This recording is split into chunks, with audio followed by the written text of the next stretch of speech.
TN Radio. Hear the difference.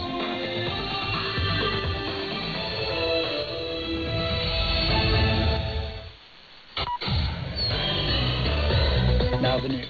I'm Shane Bigham. Chinese President Xi Jinping will attend the 32nd APEC Economic Leaders meeting in South Korea and pay a state visit to the country. The Chinese Foreign Ministry says the trip will take place from October 30th to November the 1st. The ministry spokesperson said President Xi will deliver speeches at the meeting and hold bilateral meetings with other leaders. The spokesperson said China is willing to work with all parties to promote Asia-Pacific cooperation and the growth of the regional economy and to jointly build an Asia-Pacific community with a shared future. Chinese Premier Li Qiang will pay an official visit to Singapore on Saturday and Sunday. Premier Li will also attend a series of meetings with leaders from ASEAN and other East Asian countries in Kuala Lumpur on Monday and Tuesday.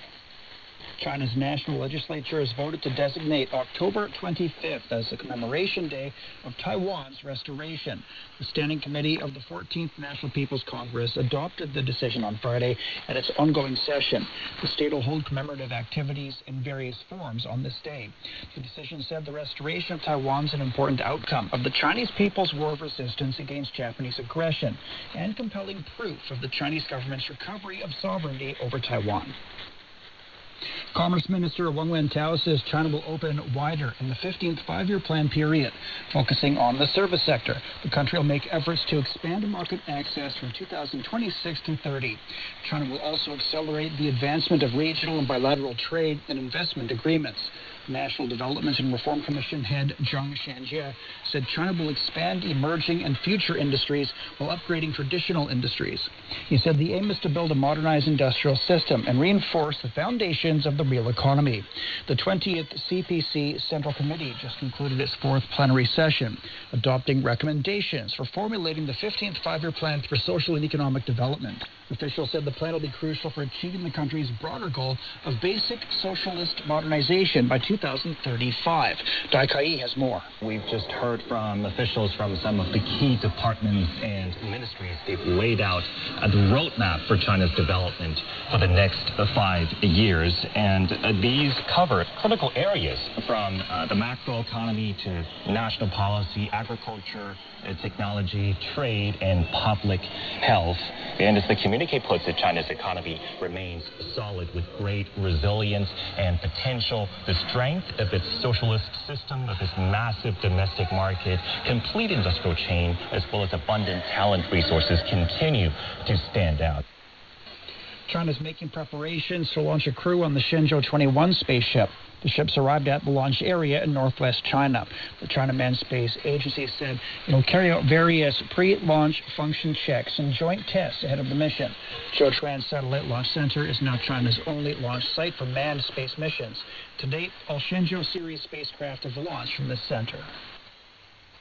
The World Health Organization says hunger and disease persist despite a ceasefire in Gaza and an increase in aid.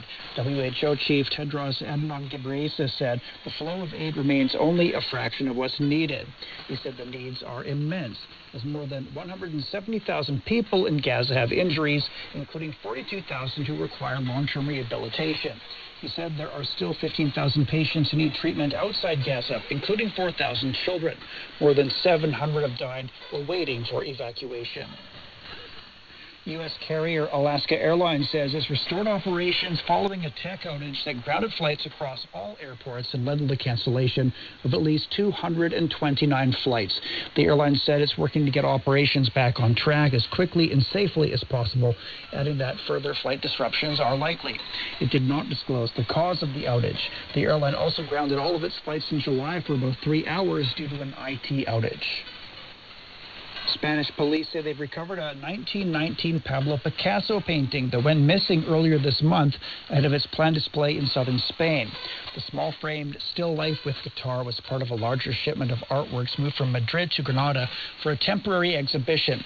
The police said the painting may not have been loaded onto the transport truck before the shipment left Madrid. The Historical Heritage Brigade is continuing its investigation. And that's the news. I'm Shane Bigham.